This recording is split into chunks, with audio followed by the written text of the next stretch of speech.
Você está ouvindo o Papo Preto, um podcast produzido pelo Alma Preta em parceria com o UOL Plural, um projeto colaborativo do UOL com coletivos e veículos independentes.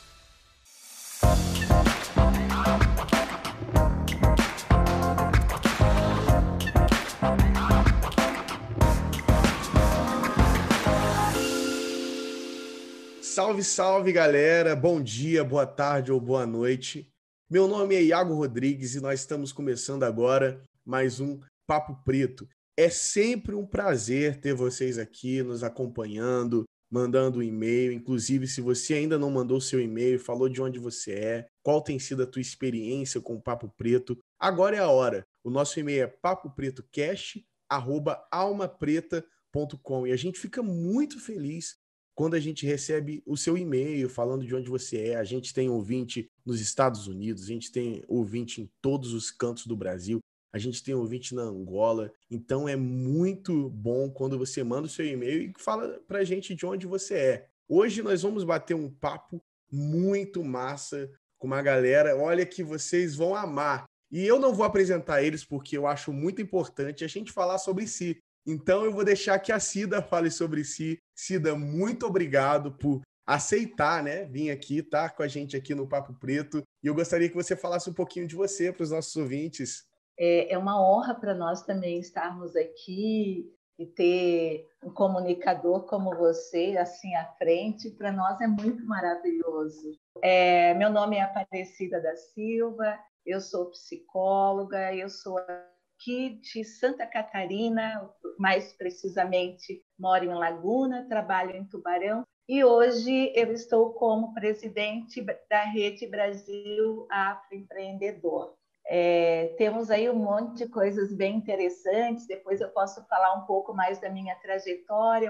Legal, legal. E a gente tem mais um convidado hoje, que é o Nogueira, e eu vou deixar que ele se apresente, eu acho que isso é muito importante. Nogueira, é um prazer ter você aqui com a gente no Papo Preto. Iago, a todos os ouvintes deste belíssimo programa que eu acompanho também, o Alma Preta, e aqui no nosso Papo Preto, né, e te conhecer, a Cida já bem falou o quanto é importante. Bom, se é um canal que fala da gente para a gente, né, é bom que tenha alguém que saiba se comunicar também com a gente, com o mundo. Então é um prazer também a gente poder estar aqui falando de uma maneira muito direta. Eu sou sociólogo de formação, mas tenho uma diversidade de iniciativas do ponto de vista mais acadêmico, com meus mestrado, doutorado, que também em arqueologia e outras áreas, mas tenho me dedicado nos últimos tempos a estudar e pesquisar, sobretudo, o afroempreendedorismo no Brasil, e particularmente a partir da sociologia econômica e também da economia. Então, produzimos muitas pesquisas que depois a gente pode comentar. Mas eu sou João Carlos Nogueira, eu nasci numa cidade interior aqui de Santa Catarina, a Petrolândia, com Ituporanga, porque é tudo muito perto, muito vizinho, mas moro em Florianópolis.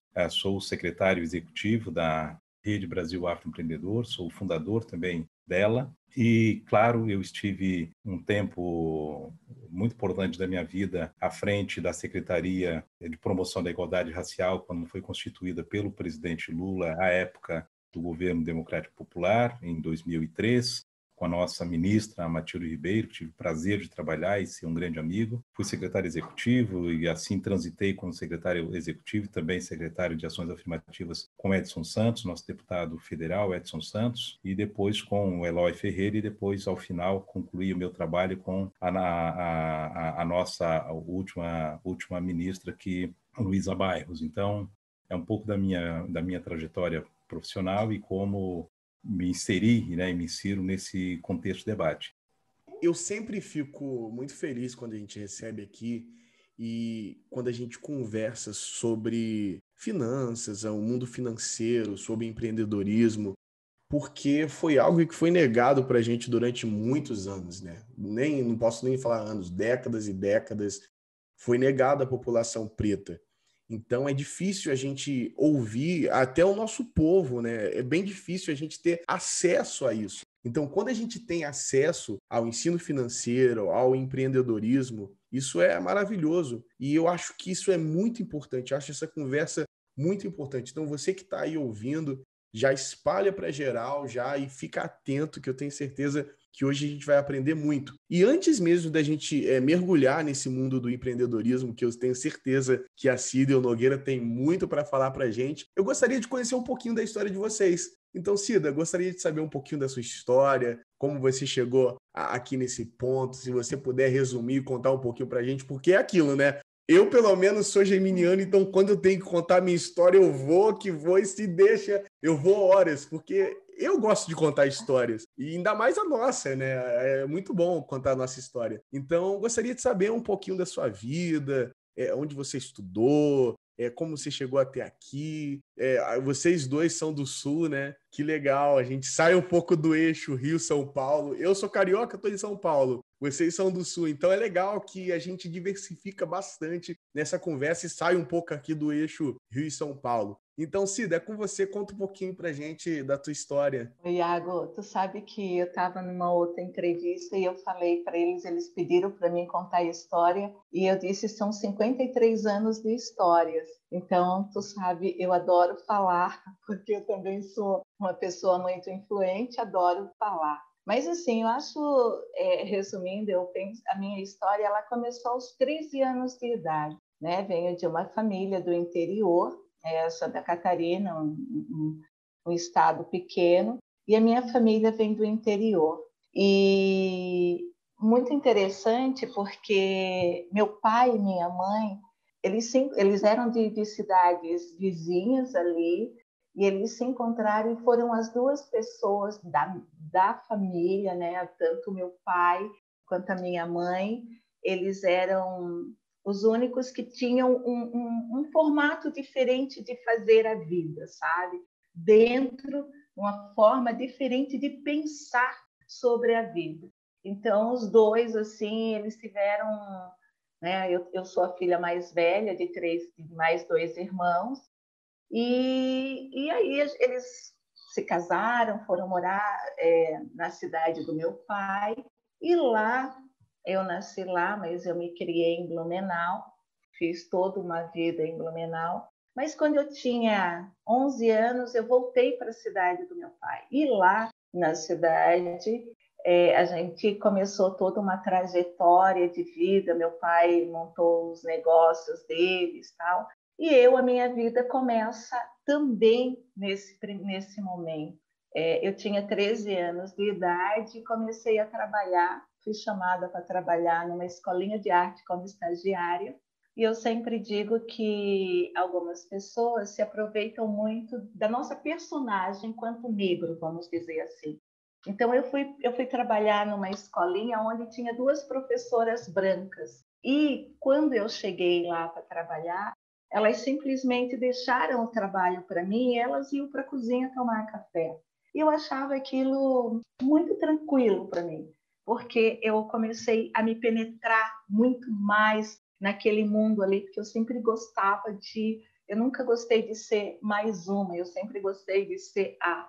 E eu comecei a trabalhar e comecei a me introduzir mais no meio das crianças, e chegou no fim eu estava direcionando aquelas crianças praticamente sozinha. E por conta disso, eu fui chamada para trabalhar na Secretaria de Saúde. E eu comecei, como sempre, a gente começa muito lá por baixo, eu comecei como auxiliar odontológica tal, e como agente de saúde, e no caminhar disso tudo eu já era secretária de saúde daquele município. Então a minha vida foi sempre assim. Como meus pais vêm do interior, eles não têm muita cultura, são pessoas bastante que ignoram bastante o conhecimento. E eu tinha muita necessidade de estudar. Então, com 13 anos, eu tinha uma ideia muito clara do que eu queria ser. Eu sempre quis ser psicóloga. E com isso,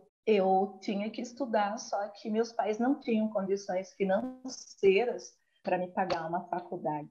Então, eles me deram o primeiro curso técnico, né, que é o curso público e tal, e ali eles disseram, olha, gente, até aqui, daqui em seguida, se tu quiser alguma coisa, tu toca a vida, porque a gente te dá até aqui, que era uniforme, caderno, essas questões assim. Então, sempre partiu de você se querer estudar, né? Porque a gente traz aqui vários tipos de personalidades. E pelo que eu estou entendendo, os seus pais, pelo ser do interior, a gente sabe, minha avó era do interior, no caso, né? E ela não ligava muito para isso. Para ela era, olha, galera, vai trabalhar. Era essa a questão dela. Trabalho, trabalho, trabalho. Exatamente. Não era muito estudo. Mas isso partiu de você mesmo, de querer estudar, de querer se aprofundar. Então, Iago, daí o que aconteceu?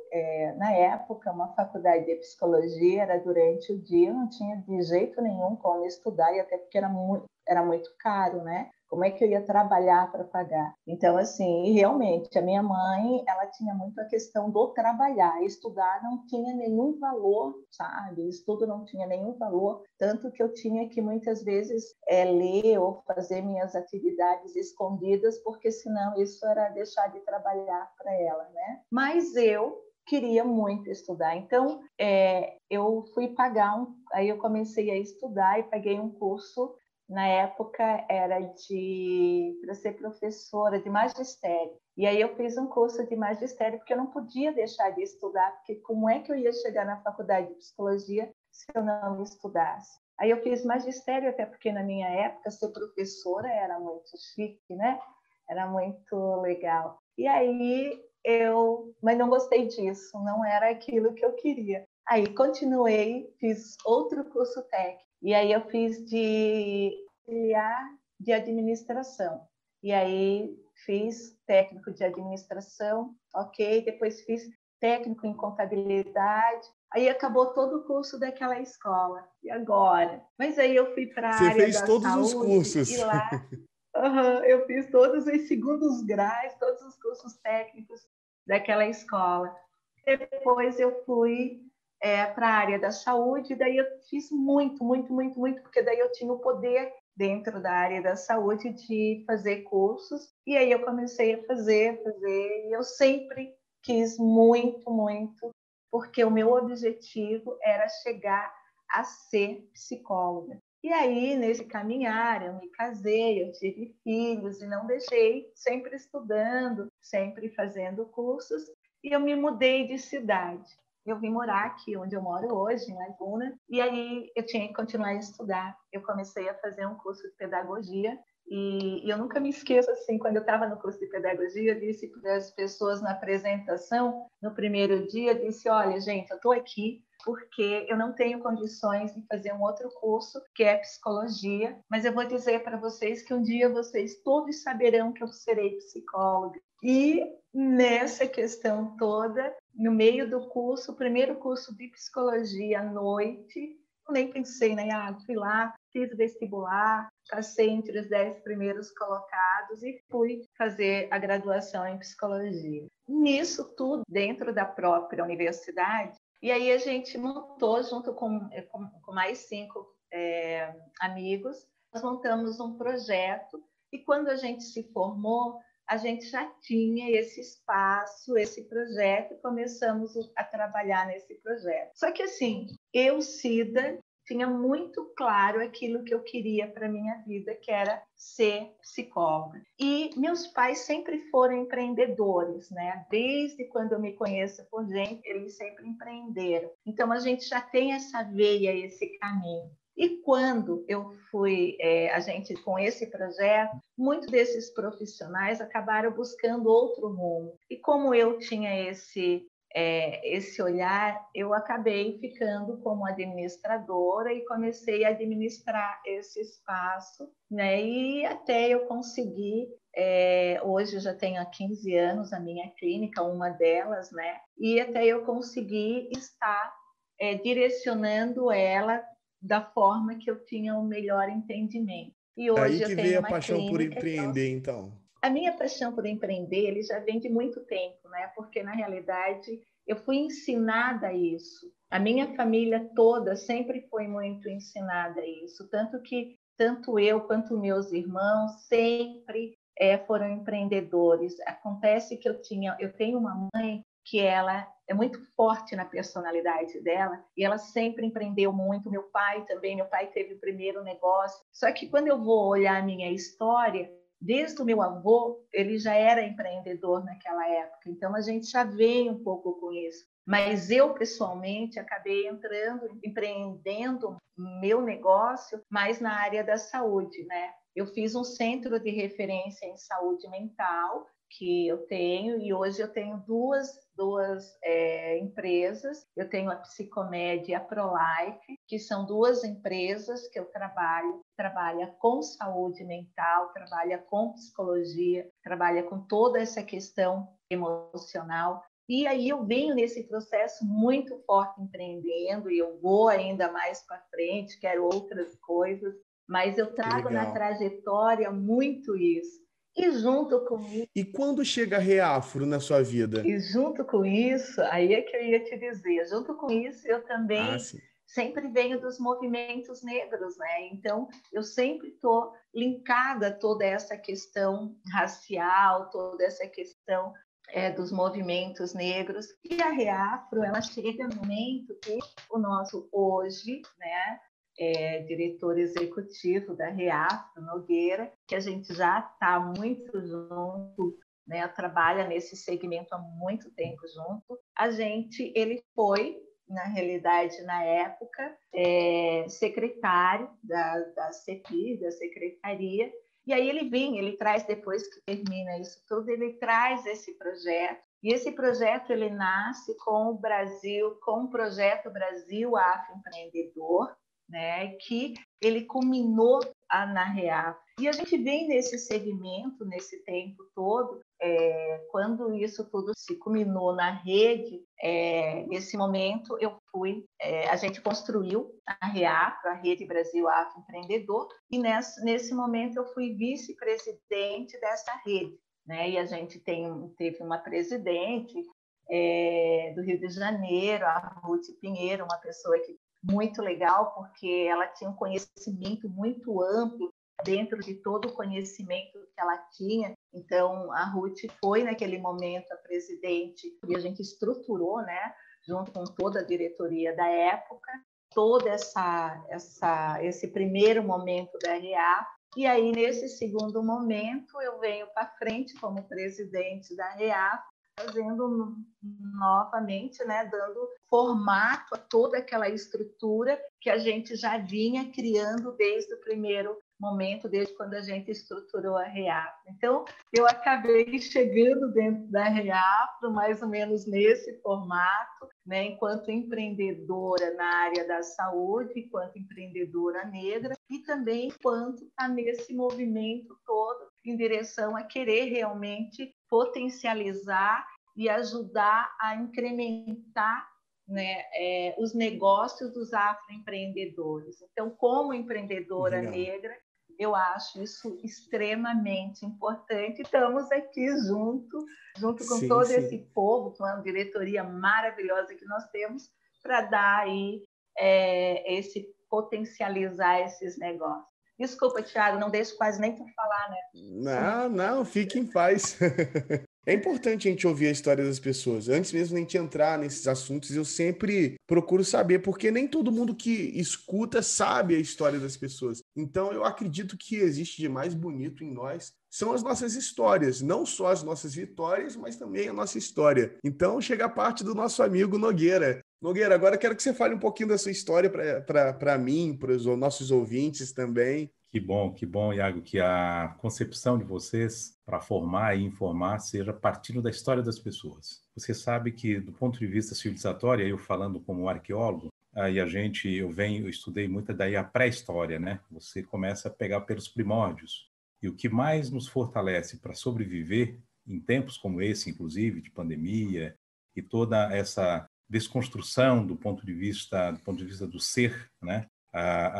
Enquanto um humano pertencente a um sistema civilizatório, é você ter ideia do seu passado. A Cida tocou em algo fundamental, que assim eu começo falando da minha trajetória, que são as nossas trajetórias desconstituídas do empreender. Há uma ideia de que nós não temos herança empreendedora. E essa ideia é construída, como também a questão da raça, da cor, do racismo, são construções sociais, e é isso que nós temos que desmontar aos poucos. E o melhor caminho é você se comunicando, né? Ouvindo, fazendo, falando, mas, sobretudo, transformando aquilo que você acredita. Eu também sou o nascido na década de 60, né? Nós, todos que têm 50 anos ou mais de 50 anos, viveram o mundo do interior, né? O interiorano viveram fatalmente isso. E outros, às vezes, por circunstâncias, ainda vivem hoje e se aproximam ainda muito na atualidade. Mas eu venho exatamente de algo um pouco parecido com a Aparecida. E nós que estudamos as relações raciais e as famílias negras no Brasil, essas mais de 120 milhões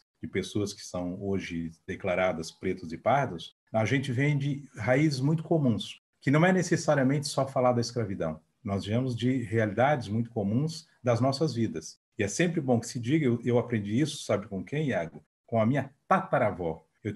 Conheci tataravó, bisavó e avó. Se vê a importância das histórias, né? Vem de lá de trás. Sim, e quem teve este privilégio tem duas vantagens nesse tempo.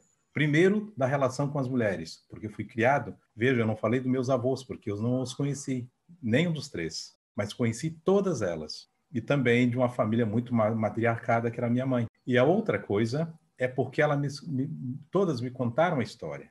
E a minha mãe sempre me contou a história. Então, eu tenho memória muito tenra ainda da minha idade, que eu vou reconstituindo. Então, eu nasci num grande campo, que é hoje, inclusive, uma comunidade quilombola, uma comunidade remanescente de quilombos. Ela remanesce lá em Petrolândia, remanesce dessa realidade, embora adquirida pelos meus avós, mas ela é reconhecida hoje, né, pela sua vida centenária, né, exatamente como uma comunidade remanescente. Eu tenho noção visual fazendo pequenos negócios na minha comunidade com muito cedo. Aquela coisa de você comprar, vender, fazer os armazéns, né, os pequenos armazéns, que hoje são os pequenos mercadinhos. Então, isso a gente fazia, né, no terreno da minha casa. Eu mudei, saí do interior e vim para Iporanga, que também é uma cidade pequena, e com 9 para 10 anos, sempre estudando muito, eu venho de uma família, embora rural,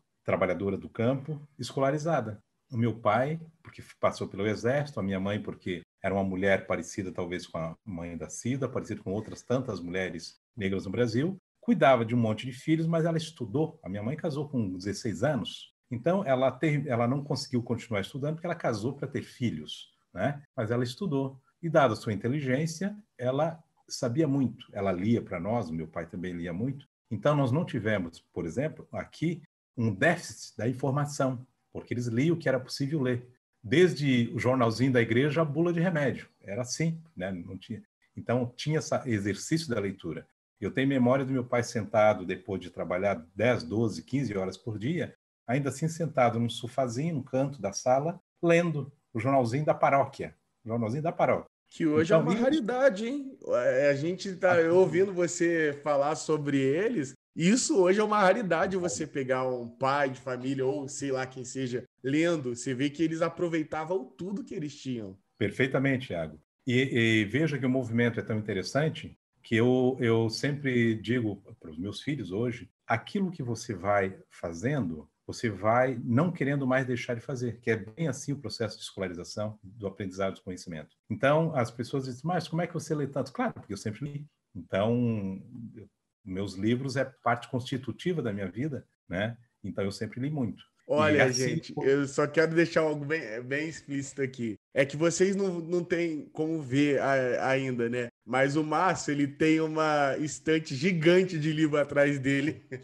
E isso é muito bacana. Eu fico muito feliz quando eu converso com pessoas que leem bastante, porque é bem difícil para o nosso povo isso, ter acesso a essa leitura. Eu comecei a ler muito cedo também e eu tive esse privilégio de conseguir ter acesso a livros. Foi o que formou muito da minha cabeça. E é muito bacana isso, é muito interessante. E hoje você passa para os seus filhos, tenho certeza que a Cida também passa para os filhos dela. E é muito legal essa construção. Vocês são de uma geração muito atrás da minha. Eu tô com 25, vou fazer 26. Então, é o encontro de duas gerações bem diferentes. Eu tenho idade para ser o filho de vocês. Então é muito bacana isso. Então, que legal, Iago. Para ser filho, seria um filho mais novo, porque eu já tenho uma filha com 30 anos e a minha filha já faz doutorado, por sinal, na UFBA, né? Lá na Bahia, fazendo doutorado em geografia. que é professora já do ensino superior também com 30 anos. Então, como muda, né? Mas eu tinha um objetivo muito parecido com o que a Cida revela, e é assim que vai se fazendo as diferenças também nas famílias. De ser o primeiro a fazer ensino superior, de ser o primeiro a aprender a datilografar, porque não era datilografar, né? Então, ser o primeiro a ser um monte de coisa, mas eu tinha também uma ambição, que era ser o melhor jogador de futebol na minha região. Eu queria jogar futebol. Então, eu queria ser o melhor jogador de futebol, o melhor aluno na escola. Então, essas coisas de você querer ser o melhor tem a ver com um pouco de competição, que é aquilo que Florestan e tantos outros teóricos falaram, que é o mundo branco. Como é que você está cercado de um mundo branco? Você mesmo sabendo, eu tinha certeza que meus amigos não tinham a competência que eu tinha e nem a dedicação que eu tinha, mas eu já percebia que faria uma diferença muito grande para o mundo do qual eu estava vivendo, eu ser o melhor. Isso eu sentia que ia fazer uma diferença, isso muito cedo. Porque eu percebia que meu pai, por mais que ele tivesse uma profissão que poderia ser dita modesta, era o que era possível naquele tempo. Então, quando ele se tornou um funcionário público da prefeitura, ele também parecia querer ser o melhor daquilo, porque ele foi galgando os espaços, mesmo trabalhando com produtor de pontes, com carpintaria e tal, mas ele visivelmente era respeitado. Se ele era respeitado, minha mãe, uma mãe dedicada, trabalhadora, e era reconhecidíssima como uma bela cozinheira, benzedeira e tal, se eles eram os melhores, eu também poderia ser o melhor.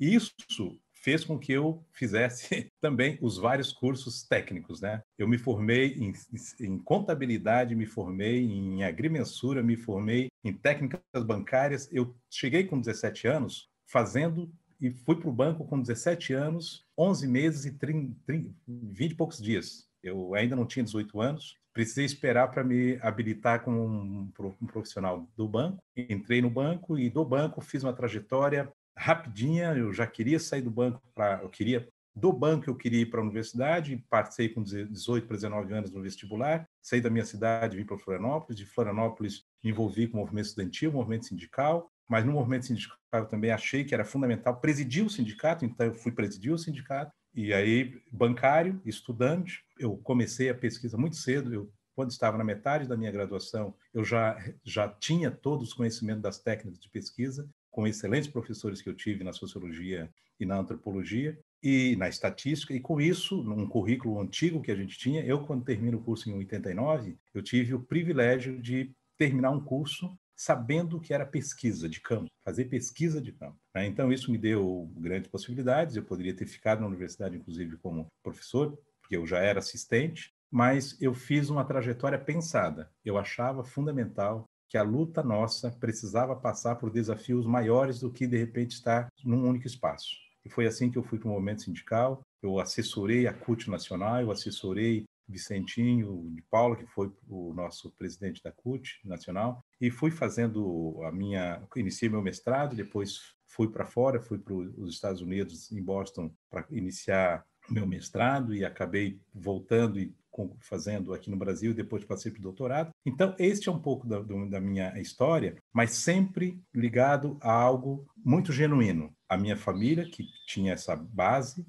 nós somos em 9 irmãos, e também a visão de que nem tudo passa pelo serviço público e o Estado. É fundamental que a gente tenha a convicção de que a atividade humana, né, que a gente diz que é o trabalho, nós sabemos mais do que a média de qualquer um outro no mundo, porque nós sempre fizemos isso. Nós fomos submetidos compulsoriamente ao trabalho escravo, mas nós sempre soubemos trabalhar a nossa criatividade. Fomos nós que fizemos no passado, né, o melhor na lavoura, fomos nós que fizemos no passado o melhor na cidade, fomos nós que construímos toda a base, né, material desse país, mas também construímos um mundo de subjetividades, né, que eu acho que é muito importante a gente sempre perceber isso, que também a memória que o país tem é muito a nossa memória, né, e a boa memória. Porque quando eu penso a memória da violência, eu não penso que essa violência foi gerada por nós, né? Ela é uma memória ruim, nefasta, gerada pelo outro, né? Então, acho que essa memória a gente conseguiu sobreviver, e conseguimos sobreviver pela nossa sabedoria.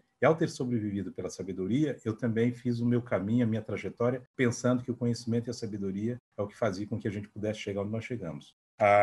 Quando eu fui convidado para estar na Secretaria Nacional, junto com essa equipe extraordinária que foi constituída pela ministra Matilde no primeiro momento, com todos os arranjos que a gente precisou fazer no campo da política para que a secretaria existisse, eu entendi que tinha um vetor, né, que nós precisávamos fazer a grande mudança, e assim era compreendido pelo governo, compreendido pela nossa ministra, que era na educação, né? Então foi assim que a gente promoveu as ações afirmativas, né? Mas foi assim também que saiu a lei a 10.639 em 2003, quando o Lula assume dia 9 de janeiro, ele aprovou, né, a 10.639, e no dia 21 de março, né, por isso essa memória que eu trago de março, nós também tivemos a criação, né, formal da Secretaria de Promoção da Igualdade Racial, que é a CEPIR, que depois virou o Ministério. Então, eu achava que essa era a compreensão.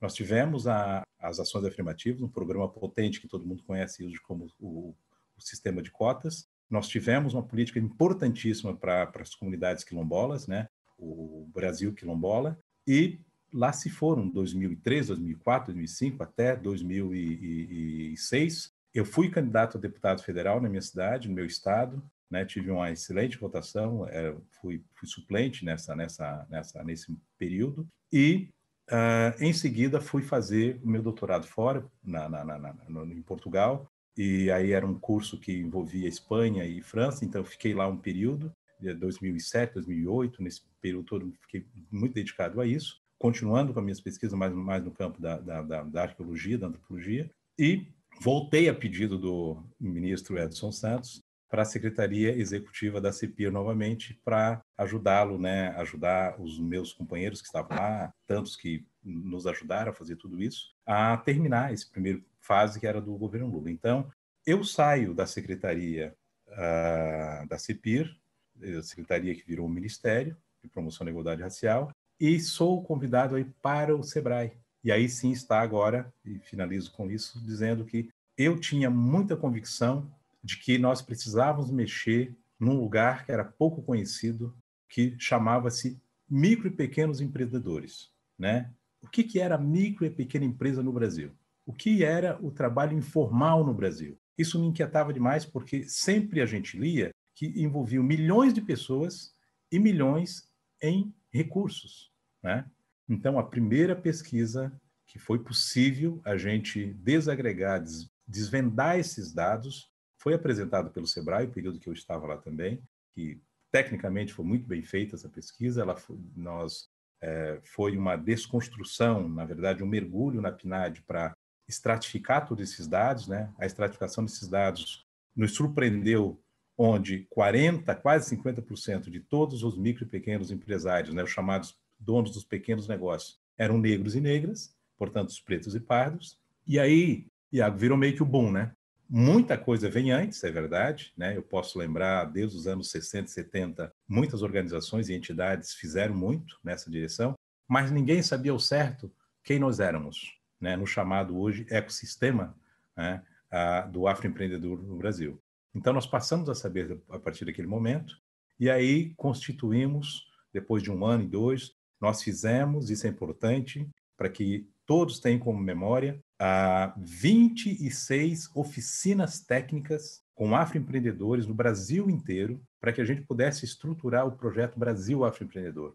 Depois fizemos, de novo, 12 seminários regionais, onde envolveu mais de 2.000 pessoas, para poder enxergar e compreender o que era esse chamado empreendedor negro e negra, né? Com isso, nós terminamos o ano de 2014, 2015, né? 2016, aí esses 3 anos foram muito importantes, com um diagnóstico muito mais preciso, né, de quem somos no mundo dos pequenos negócios. Sendo assim, a minha trajetória nos últimos tempos, ela está ligada a 3 aspectos. Um, que é muito na pesquisa, que é onde eu gosto e tenho muita dedicação. O outro, na organização e estruturação da Reafro, que aí nós temos assim uma história longa para contar, que depois a gente pode conversar um pouquinho mais, embora num tempo tão curto, né, da história da Reafro. Nós vamos agora para o seu 8º ano, mas ela tem uma contribuição muito grande, porque é uma contribuição de todos e todas desse mundo chamado afroempreendedorismo, né? Desde a iniciativa das grandes feiras, né, de São Paulo, né, a Feira Preta e todas as iniciativas locais, né, as startups que estão surgindo, né, os e-commerce e as plataformas, as iniciativas de plataformas virtuais. Então, tudo isso criou um caldo de cultura que desmentem e quebram a lógica de que nós, negras e negros, não temos uma trajetória empreendedora. Nós temos uma Sim, trajetória sim. empreendedora fortíssima, fortíssima. É tanto que nós Eu, somos a maioria, 56% somos nós. Seja precarizados ou não, mas somos nós. Queremos sempre estar fazendo isso, né? Ei, você tá curtindo esse programa? Tá ligado que é realizado pela Alma Preta Jornalismo, né? Um veículo de multimídia independente que te informa sobre os fatos que cercam as nossas vidas negras nesse mundo. E que tal colar com a gente? Seja membro assinando qualquer valor na nossa campanha do Catarse. E olha, a gente tem mimo de gratidão. Faça parte desse corpo de Alma Preta. Acesse nossas redes, Alma Preta Jornalismo. A gente empreende desde muito cedo, né? Eu tenho duas perguntas. Uma eu vou fazer daqui a pouco para a Cida e a outra eu vou fazer para o Nogueira. Mas antes de a gente entrar nessas perguntas, só uma contextualizada. A gente empreende desde muito cedo. Se a gente parar para olhar, as crianças nos sinais são pretas, as crianças no metrô são pretas. A gente empreende desde muito cedo, não só pela não oportunidade, mas porque a gente precisa viver. O empreendedorismo vem na nossa história pela sobrevivência, não é uma questão de eu vou ter a minha empresa. Não, é a questão de porta na cara e ninguém dá emprego para a gente e a gente tem que fazer algo. E aí, daí vem os primeiros trabalhos, daí vem as primeiras empresas, daí vem um pouco o que a Cida e que o Nogueira falou, de os pais terem essa veia empreendedora, porque tinha que vender. Eu lembro de quando eu era criança, minha avó, ela vendia muita coisa também. Minha avó vendia geladinho, quando vendia geladinho, vendia bolo, vendia um monte de coisa, porque ela tinha que sobreviver. O nosso empreendedorismo parte disso. Não só uma questão de, por status, de ser empreendedor, mas de ter que sobreviver. A gente tem que fazer algo para sobreviver. Então, muitos de nós vêm desse princípio. É claro, com o tempo a gente muda. Existem pessoas que têm mesmo vocação para empreender, outras não, mas apesar de todo mundo poder empreender e a gente ter essa veia, mas é muito importante deixar isso bem escuro, vamos dizer assim, que a nossa necessidade de empreender, como o Nogueira falou, vem de muitos anos, muitos anos. Nós somos os primeiros aí nesse ramo de empreendedorismo. Então vamos lá para as perguntas. Eu vou fazer uma para a Cida e vou deixar uma para o Nogueira. Cida, a gente sabe o quão é importante esse trabalho de vocês, quantas pessoas e empreendedores o Reafro já ajudou. Mas eu gostaria que você falasse um pouquinho agora para a gente com respeito à pandemia. A gente sabe que isso desestrutura muito, desmotiva muita gente. A galera não sabe o que fazer. A gente está passando, acredito que, na minha concepção, é uma das maiores crises que a gente já passou enquanto existência. Então, eu queria que você falasse um pouco disso, mais para o lado empreendedor, para os empreendedores que estão nos ouvindo, desde quem vende as coisas na rua até quem tem uma grande empresa com funcionários. Eu queria ouvir de vocês, porque vocês são especialistas. Então, eu queria que você falasse um pouquinho para essas pessoas que nos ouvem e que são empreendedores de todos os cunhos. Queria que você falasse um pouquinho disso para a gente. Então, Iago, é um momento muito difícil. Não só como afroempreendedora eu vou te falar, mas um pouquinho como psicóloga também, porque eu ando trabalhando com algumas mulheres negras lá da Bahia e eu fui para fazer um treinamento com elas e eu vi elas trazendo para a gente a desmotivação, a depressão, a ansiedade, porque na realidade muitas não estão podendo sair para vender, né? Não estão podendo, muitas pessoas vendem em feira, nosso povo vende muito em feiras, ou é aquela coisa que tu falou, nós temos que estar no sinal, nós temos que estar entre as pessoas, e as pessoas também não estão na rua para poder a gente vender os nossos produtos. E isso está gerando realmente um sofrimento muito grande, e não só econômico, mas todo esse processo também um sofrimento psicológico e emocional muito nas pessoas. Muitos dos nossos empreendedores, eles não sabem mais o que fazer, porque precisa colocar comida na mesa, porque nós empreendemos aquilo que tu falou mesmo. Nós negros, sabe, nós ainda empreendemos para comer, nós não empreendemos para ter um capital, nós empreendemos para comer, para sustentar os nossos filhos, para dar suporte nas nossas famílias. E hoje eu vejo o quanto que as pessoas elas paralisaram muito. Primeiro, tem toda uma questão de mudança de hábito, né? Porque toda essa pandemia, ela mexeu com todos os hábitos que as pessoas tinham o conhecimento. E com isso, como dizem, o novo normal. Esse novo normal é aprender, na realidade, a lidar de maneira diferente com aquilo que a gente tinha como hábito fazer.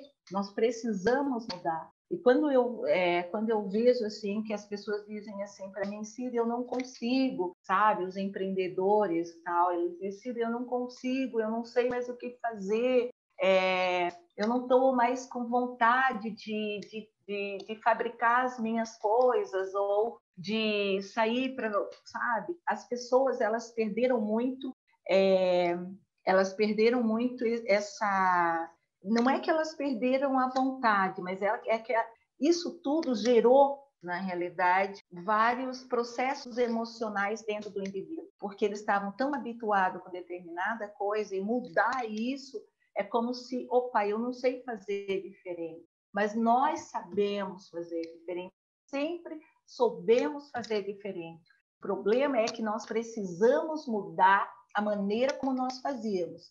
Se a gente saía antes para vender, né, na sinaleira ou para vender de outra forma, hoje eu sempre digo, nós estamos na era tecnológica e todo mundo hoje tem um telefone, todo mundo hoje tem uma maneira de como também entrar nesse mundo tecnológico, sabe? Eu digo assim, nós não conseguimos chegar até as pessoas fisicamente, mas nós conseguimos chegar tecnologicamente às pessoas. Então, essas pessoas que hoje estão sofrendo com tudo isso, porque eu não vendo, porque eu não consigo, gente, vamos oferecer os produtos através, bata uma foto, sabe?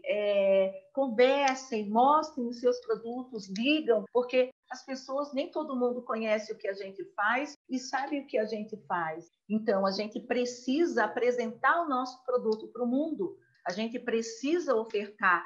Então, a gente precisa sair daquele mundo que a gente estava habituado e acostumado para um novo momento. Criar novas estratégias para poder fazer o nosso trabalho. É sofrimento, sim. Toda mudança gera sofrimento, toda mudança gera sofrimento. Mas é necessário a gente adequar todo esse... toda essa estrutura, tudo isso que a gente está vivendo com a pandemia para esse novo momento. E nós somos, sim, muito resilientes a ponto desse processo de mudança. Nós só temos que começar. Eu sempre digo, a ação precede reação. Então, temos que fazer para poder ter vontade de fazer. E aí, mudar, aprender, né, a usar um pouco mais todo esse processo tecnológico. Claro que, para mim, uma pessoa idosa de 53 anos fica um pouco difícil. Mas não é tão idosa assim, não. Está na flor da idade. Tá, com certeza. Eu sou a primeira idade a primeira idade da terceira idade. Então, eu estou ótima ainda. Então, assim, mas eu sei que eu tenho que aprender muito mais. Tinha muitas coisas que eu não queria, não tinha nem vontade de querer aprender. Hoje eu sei que eu preciso ter novas habilidades. Claro que para ter novas habilidades isso leva tempo, eu preciso ter todo um processo, né, de conhecimento, de aprendizado, de pesquisa, disso, daquilo, mas a gente tem condições, sabe? Esse mundo tecnológico nos dá a condição de aprender, de buscar fazer as pesquisas, tem aí as internets, e a gente tem que aprender esse novo momento para que a gente possa, sim, continuar fazendo os nossos produtos e poder estar ofertando os nossos produtos para o meio, porque se as pessoas não sabem, a gente realmente não podemos sair, as pessoas não podem sair ainda. Então, por onde que nós vamos ofertar os nossos produtos? Temos que achar essa janela, que é essa janela tecnológica, para poder ir dando esse start nos nossos negócios. Sim, sim. E isso é muito interessante, a questão de inovar e de buscar outros meios, que eu vi na internet esses dias, no Facebook, Uma amiga minha divulgando os produtos da tia dela, que não mexe na internet.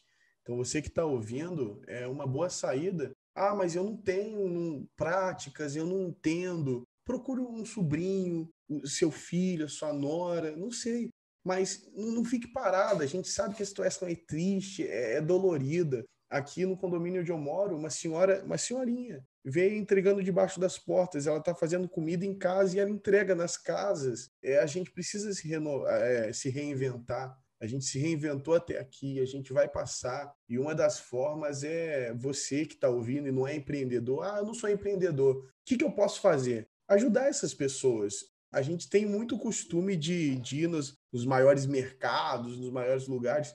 Procura, talvez o teu vizinho está fazendo uma coisa, a tua tia está fazendo uma coisa, a mãe do seu amigo está fazendo outra. Eu acredito que a gente sobrevive muito no nós por nós. E aí a gente chega um pouco no que eu vou perguntar para o Nogueira também. O quão é importante existir essas orientações para essas pessoas negras. A gente sabe que existem pessoas que são antenadas à tecnologia, que vão lá fazer acontecer, mas existem muitas pessoas que não, e que não têm esse ensino, não têm essa visão ampla. Não é porque elas não querem, é porque durante muito tempo foi negado isso para a gente, e é negado até hoje. A gente vê aí a galera falando, as crianças vão estudar em casa. Tá bom, mas não é toda criança que tem um telefone. Ah, mas é isso, vão ficar em casa, vão dar R$250. Pô, R$250 não é nem uma cesta básica. Então, como o empreendedor sobrevive a tudo isso? É muito difícil ter esse acesso. Então, Nogueira, eu queria que você falasse um pouco sobre esse trajeto, a questão desse ensino, a questão dessa informação, que é difícil de chegar a muitos dos nossos.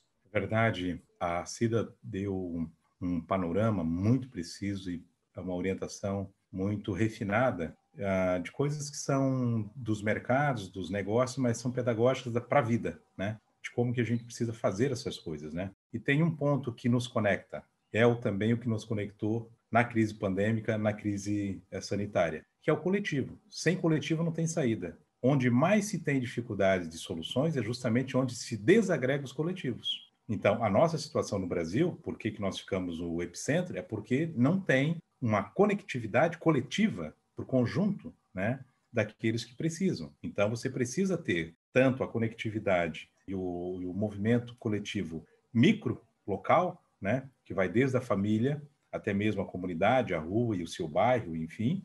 Isso que você colocou muito importante. Esquece, por algum momento, que você precisa ir no supermercado grandão com um carrinho, com um monte de... Esquece isso. Você agora precisa se conectar com o que está perto, que, aliás, é a origem de tudo isso. São esses pequenos mercados, esse pequeno comércio. Nós, os micro e pequenos empreendedores, nós representamos 99% de toda a força econômica no país, né? Mais de 30% do produto interno bruto. Então, se é verdade que nem todo mundo sabe disso, mas todo mundo vive isso. Todos nós vivemos isso. Quando você compra no mercadinho mais próximo, ou se você compra aquilo que está sendo produzido agora pelas famílias e tal, você está mexendo a economia. E não se engane, é isso que mexe o mundo, né? Os grandes não vão cair, né, Nogueira? Claro que não. Os grandes não vão falir. Os grandes nunca vão cair. Até porque eles são socorridos muito rapidamente, né?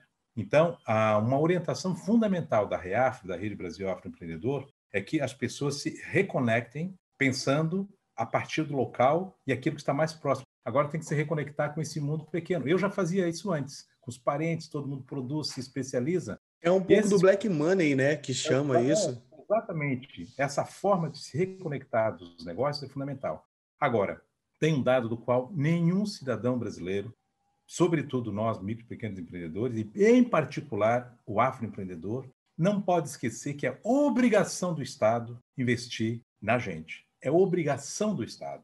E é obrigação porque ele investe no sistema financeiro, ele investe nas grandes empresas, ele investe... Então, é necessário que a gente faça cada vez mais essa união, né, coletiva de também colocar a nossa força pública. Aqui, a gente tem os resultados disso como enquanto política pública. Não nos enganemos. Quando é feito um financiamento ou um socorro a banco, é uma política pública, porque o dinheiro é público. Portanto, nós precisamos hoje ter um socorro também emergencial, não só dos R$ 250 ou de 600, como já veio para muitos. Nós precisamos ter uma política pública mais permanente, mais sustentável, de médio e longo prazo, para que a gente possa ser, de fato, aquilo que nós desejamos ser. Você falou muito bem, Iago, nem todo mundo quer ser, a Cida também tocou, grandes empresários, mas nós já tivemos no Império, inclusive, negros sendo grandes empresários, temos na República, temos nesse tempo em torno mais ou menos de 2,4% de grandes empresários que são negros, um pouco mais talvez hoje.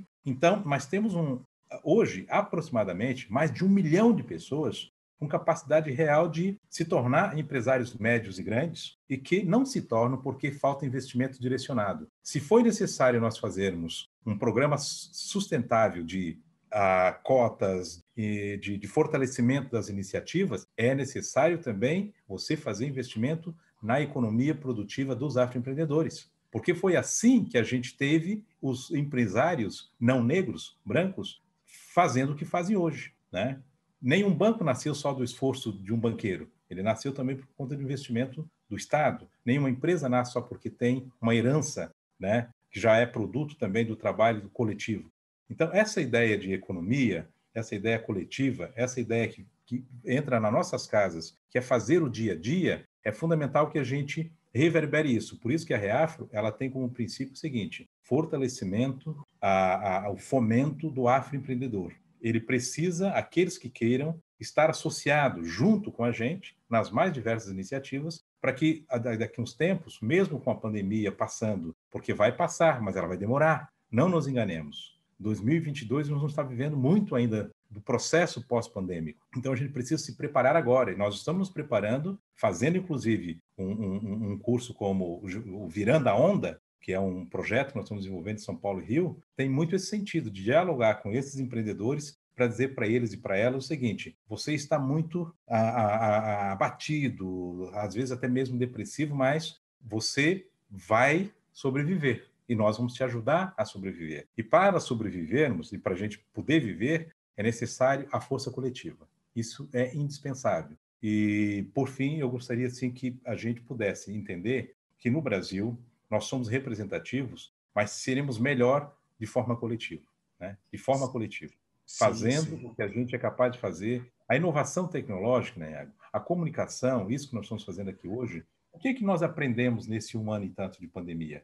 Nós aprendemos que nós sabemos nos comunicar muito rapidamente a partir das necessidades. Se nós sabemos nos comunicar a partir das necessidades, nós temos que nos comunicar para fazer os negócios, para ter decisões de investimento, para a gente perceber que nós temos, por exemplo, hoje, iniciativas no sistema financeiro de bancos que são nossos, que estão ali mais à nossa disposição. Saber que a gente tem iniciativas, por exemplo, produtiva, nos micro e pequenos mercados, que são nossos, né? Que pode ser chamado do black money, mas para quem não está entendendo o que seria o black money, é você se relacionar entre os parecidos, iguais e próximos para você fortalecer a economia. Você fortalece a economia local. Provavelmente, muitos já foram surpreendidos dizendo o seguinte: olha, eu nem sabia que eu tinha condições de fazer isso, e agora estou ganhando um dinheirinho com isso, né? Ora, não sabia porque a criatividade tem a ver, às vezes, com a necessidade, a imposição do meio, é verdade, foi assim que a humanidade chegou onde chegou,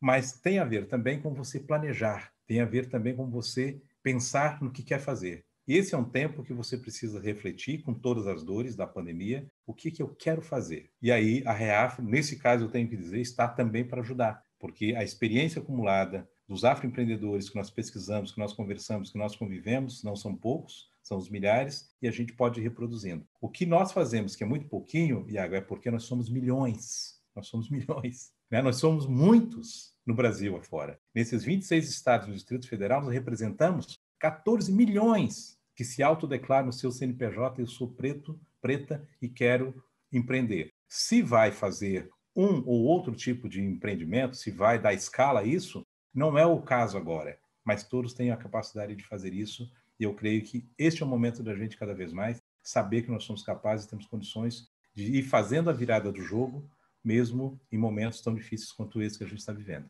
Sim, sim. É muito importante a fala de vocês. Eu queria até agradecer de antemão.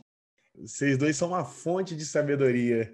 Então, eu estou aqui ouvindo, acredito que você aí do outro lado também, e a gente aprende muito. Mas, infelizmente, a gente está chegando no final do programa.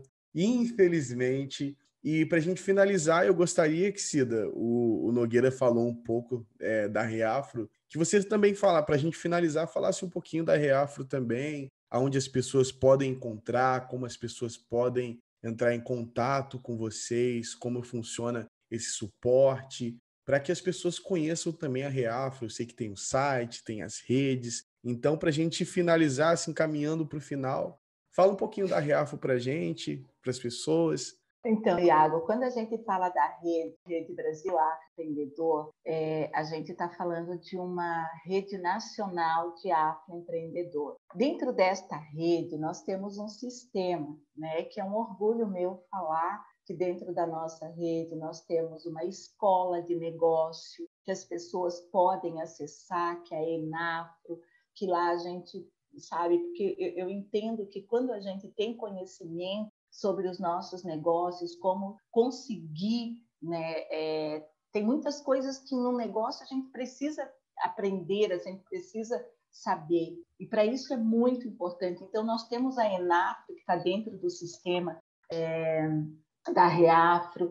A gente tem um observatório que cuida de todos os dados sobre toda essa questão do afroempreendedorismo, que ela está vinculada à Universidade Federal aqui de Santa Catarina também, que é bastante importante, que isso ajuda a dar um olhar mais claro sobre como que está o nosso desenvolvimento enquanto afroempreendedores. Nós temos também uma mentoria, nós temos um programa de mentoria que ajuda também os afroempreendedores a desenvolver os seus negócios. Então, assim, e nós temos, Nogueira, vai me ajudando aí, que nós temos várias coisas. Sim, pode falar também, Nogueira. Nós temos hoje, junto à Reafro, nós temos um projeto Virando a Onda, e estamos aí com vários outros projetos, que realmente é poder potencializar todos os afroempreendedores, e vai chegar no momento que a gente vai conseguir, né, ajudar. Então, isso que a Cida falava do sistema é muito importante. Ela falou tanto do observatório, como falou também da Escola Nacional de Negócios, a Enafro. Nós desenvolvemos, Iago, e é possível, né? Estou aqui já sugerindo ao vivo, né? Para que a gente possa, em algum momento, conversar contigo na TV Reafro. A TV Reafro, essa interação da comunicação nossa e dos vários canais de iniciativa que temos aí no Brasil, acho que é muito importante. Então, a TV Reafro, o programa de mentoria, o nosso programa que está, assim, agora sendo altamente alavancado, que é o programa de incubação e de aceleração, e nós estamos estruturando cada vez mais a Reafro Cultural. Por quê? Porque na economia criativa, que é um mundo fértil nosso, né, a gente tem uma possibilidade concreta de, nesta grande cadeia, né, da cultura e da moda, a gente transformar talvez num nicho, né, da economia negra, para que a gente possa criar um lugar. É fundamental a gente ter um lugar onde a nossa economia pulse, né? Quando eu leio a história dos negros norte-americanos, e quando eu eu ficava parado, às vezes, nas ruas ali em Boston, em Cambridge, por conta de que tanto a Harvard como também o MIT, tudo por ali, então era onde eu estava, e outras universidades, e eu ficava olhando de manhã, mesmo com a população em Boston negra menor do que a do Brasil, mas a circulação, né, de negros e negras dentro daquela cidade, né, dentro daquele estado que é Massachusetts, mas no caso ali, né, aquela cidade que era a cidade ali, o condado de Cambridge. Então, quando você vê essa pulsação, é porque ele tem uma economia viva. Ali tem uma vida, né, que o dia a dia foi sendo construída ao longo do tempo, né, seja porque a segregação se impunha, ou seja porque os negros e negras buscavam o seu lugar no mundo da economia, né? As universidades que nasceram por várias questões, mas também tudo isso. Eu falo isso porque o sistema Reafro, ele é um sistema que primeiro nós buscamos capilarizar em tudo que nós temos as ferramentas e as potências no local, e a partir do local fazer com que a gente possa fazer esse movimento sistêmico, né, de articula de um lado, mas ao mesmo tempo também das condições, né, para que cada afroempreendedor lá num município ou lá numa região possa se conectar com as REAFs estaduais, com a REAFro municipal, como está surgindo no Rio Grande do Sul, e assim por diante. Então, o sistema REAFro, ele é sistêmico, portanto, e articula várias iniciativas, todas essas que a Cida falou, e eu fiz aqui o complemento. Então, é isso. Legal. Então, a pessoa que ela é afroempreendedora, ela pode entrar em contato com vocês em quais canais? Pelo site, tem um telefone, como é que funciona? Então, nós temos o primeiro grande canal é o nosso site, e também, para quem ainda eventualmente lá quer fazer um e-mail e tal, também nós recebemos via os e-mails, e cada um desses instrumentos, por exemplo, o Programa Mente Preta. O Programa Mente Preta, se chamar Programa Mente Preta, você vai ter uma comunicação com o Programa Mente Preta. Se você chamar a ENAFRO, a Escola Nacional de Negócios, você vai ter um site e vai entrar lá também. O Observatório, do mesmo modo. Mas nós temos sede física, viu, Iago? Nós temos sede física. Ah, legal. Temos sede física em São Paulo, staff funcionando em São Paulo, né? Então, onde a gente tem lá as pessoas, a Márcia, que é a nossa secretária-geral, e tem um staff em torno dela. Então, nós temos uma equipe física que funciona, e a nossa concepção é físico e virtual, né? É o híbrido, sobretudo virtual agora por conta das condições, mas o projeto da REAFro é capilarizar, formando essa grande rede nacional para que possa mobilizar quem queira nos seus locais. Essa nossa... Tem vários canais de comunicação que quem queira se comunicar com a REAFro tem de acesso. Ótimo, ótimo. Então, galera, segue lá nas redes sociais, REAFro, acessa o site, lá você vai conhecer todos os projetos que a Cida e que o Nogueira falaram aqui pra gente. Então, para a gente finalizar, Nogueira e Cida, eu queria agradecer muito a participação de vocês. Se vocês puderem falar as redes sociais de vocês particulares, onde as pessoas podem encontrar vocês, além da REAFro, aqui é o canal agora. Muito obrigado. Perfeito. Iago, também agradeço demais ao nosso grande bate-papo aqui no Papo Preto, né? Eu fico à disposição, eu tenho tanto nos meus e-mails e também tenho o Instagram, tenho o Facebook, mas eu vou deixar uma orientação geral que ao entrar na rede REAFro, você se comunica com a gente muito rapidamente, né? E de forma muito direta. Nós somos sempre muito disponíveis e gostaria também de deixar, eu sempre gosto de deixar o e-mail, porque é bom a gente deixar ele disponível, que é jcnogueira13@gmail.com, que é por onde eu atendo e sempre respondo, procuro responder os milhares de e-mails que recebo, que eu acho que as pessoas no WhatsApp entram muito, mas nos e-mails eu continuo recebendo milhares de e-mails, sempre tem que estar limpando a caixa de 800, 900 e-mails que se acumulam. Um abraço aí para todos os ouvintes, os participantes do Alma Preta e também do Papo Preto, e dizer que foi um prazer não só te conhecer, mas a gente poder fazer essa boa conversa, se comunicar com esse nosso mundo virtual de pretas e pretos. Legal, legal. O prazer é todo nosso. Agora só falta a Cida, né, para a gente se despedir. Cida, muito obrigado. É um prazer receber você aqui. E se quiser vir outras vezes, está estendido o convite, tanto para você, tanto para o Nogueira. E agora eu queria que você falasse das suas redes sociais, onde as pessoas podem encontrar o seu trabalho. Então, Iago, eu que quero agradecer esse convite, para mim foi maravilhoso, amo fazer isso, amo falar da REAFro, amo falar de toda essa carreira, e acho que entendo, né, que é muito importante para nós todo esse tema, é muito importante a REAFro estar aqui, porque o nosso trabalho, o nosso papel é realmente fortalecer os negócios negros. Como eu, uma empresária negra, eu entendo as dificuldades que eu passo, então, se eu passo, outras pessoas com certeza também passam. Então, nós estamos aqui, enquanto rede, enquanto REAFro, para diminuir um pouco, né, desse sofrimento que nós temos no nosso dia a dia, e nós estamos aí com várias estratégias para poder estar levando conhecimento, tá modificando algumas ideias que muitas vezes nós não temos sobre os nossos negócios, e que nós estamos aqui também para poder aí estar potencializando o negócio de todos que quererem. Hoje, enquanto psicóloga, eu atuo aqui em Tubarão, né? Então, a minha rede social é psicóloga _Aparecida.